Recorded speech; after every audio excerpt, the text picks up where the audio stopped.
다이어트를 한다, 살을 빼겠다, 내가 원하는 부위에 살이 잘 빠지지는 않죠. 먹는 거를 조금만 줄여도 다이어트가 되게 쉽게 되고요. 안 빠지는 부위하고 잘 빠지는 부위의 차이가 뭐냐, 내가 지방을 쓸 수 있는 방아쇠를 당겨준다 이렇게 생각하시고, 평소에 에너지를 많이 쓰고 있어야 돼요. 이게 이제 지방대사에서 제일 중요한 부분이고요.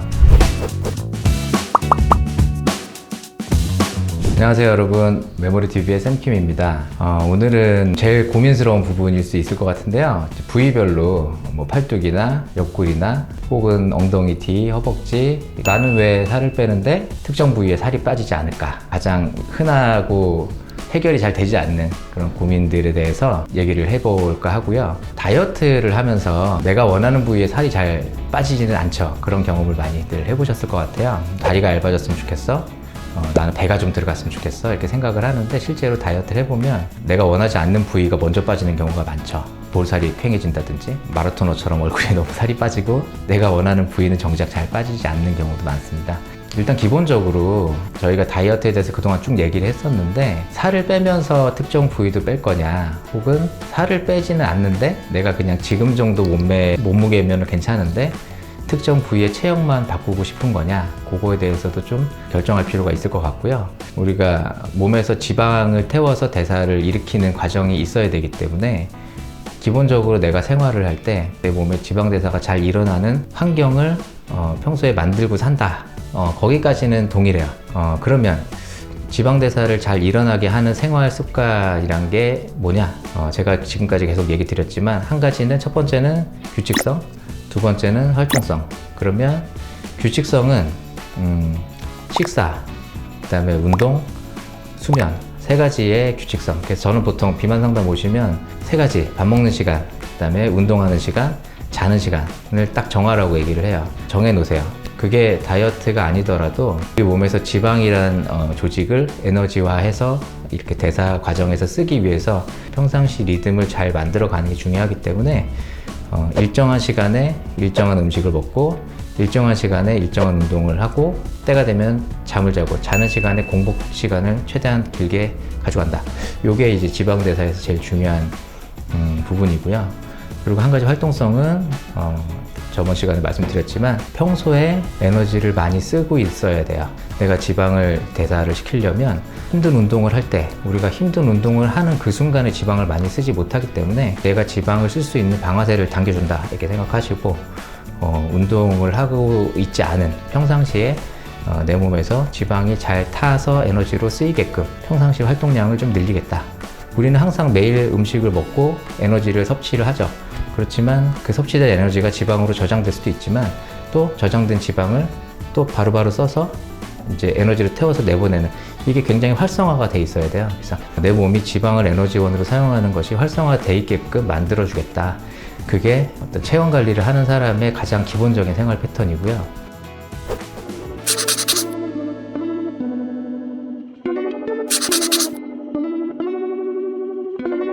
다이어트를 한다, 살을 빼겠다, 그러면 그 상태에서 에너지 밸런스만, 들어오는 것과 나가는 것의 에너지 밸런스만 마이너스로 맞춰주면, 지방 대사가 이미 활성화되어 있기 때문에 먹는 거를 조금만 줄여도 줄인 만큼의 지방량이 줄어들면서 다이어트가 되게 쉽게 되고요. 아까 얘기 드린 대로 바디 쉐이핑을 하고 싶다, 내가 특정 부위에 살을 빼고 싶다라고 할 때는 기본적으로 네거티브 밸런스를 만들 필요가 없죠. 음식이 들어오는 것과 나가는 것에 평상시 생활을 하는 데 있어서 마이너스를 만들 필요가 없어요.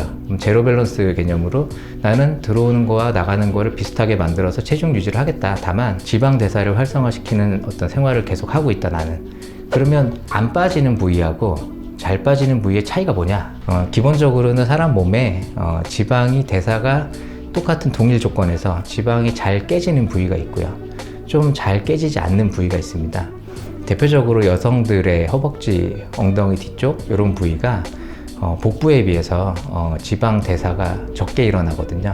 이런 사람들은 똑같은 조건이 주어졌을 때 뱃살이 먼저 빠지는 거죠. 나중에 정말 마르면 엉덩이도 빠지겠죠. 그렇지만 실제로는 그쪽 대사가 더 늦게 일어나는 거예요. 기본적으로 지방 대사를 어느 정도 만들어줬다라고 생각하면, 특정 부위에 살을 빼고 싶다 그러면 그 부위에 지방 분해를 증가시켜 줄 수 있는 방법을 찾으면 되겠죠.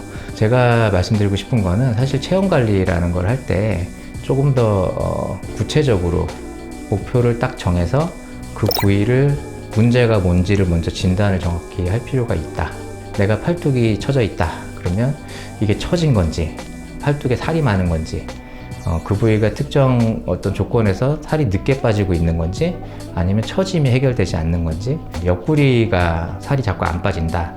그러면 내가 옆구리의 움직임이 너무 적은 건 아닌지, 특정 부위의 대사 속도가 느려질 만한 원인이 뭔지를 개인이 다 그거를 일일이 알아낼 수는 없겠죠. 그거를 이제 주변에 병원이나 이런 전문가 선생님들을 통해서 정확히 문제가 뭔지를 좀 확인을 하시고 거기에 맞춰서 대응 방법을 정하는 게 맞다고 생각합니다. 최근에는 비만 시장이 굉장히 많이 이제 활성화가 되고 장비들도 굉장히 여러 가지 종류로 나와 있고요. 어떤 부위의 탄력을 높여줄 수 있는 장비, 지방을 잘 깨트려 줄 수 있는, 그러면 지방을 깨트려 줄 수만 있다라고 하면 우리가 모든 조건이 갖춰진 상태였을 때는 지방 깨지는 게 늦어서 안 빠지던 부위는 지방을 깨트려 주기만 하면 좀 해결이 좀 잘 될 수도 있겠죠.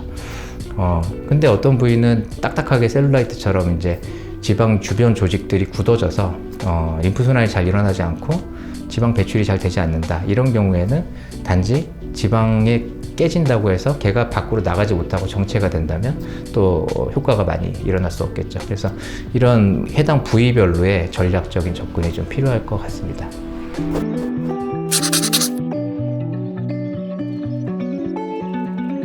네, 이번 시간에는 잘 안 빠지는 부위를 어떻게 좀 해결할 것인가에 대한 아주 원칙적인 내용들을 좀 얘기 드려봤고요. 다음 시간에는 좀 더 구체적으로 팔뚝이나 옆구리나 허벅지라든지 잘 해결되지 않는 부위를 해결하는 방안에 대해서 좀 더 얘기를 해보겠습니다. 다음 주에 만나요.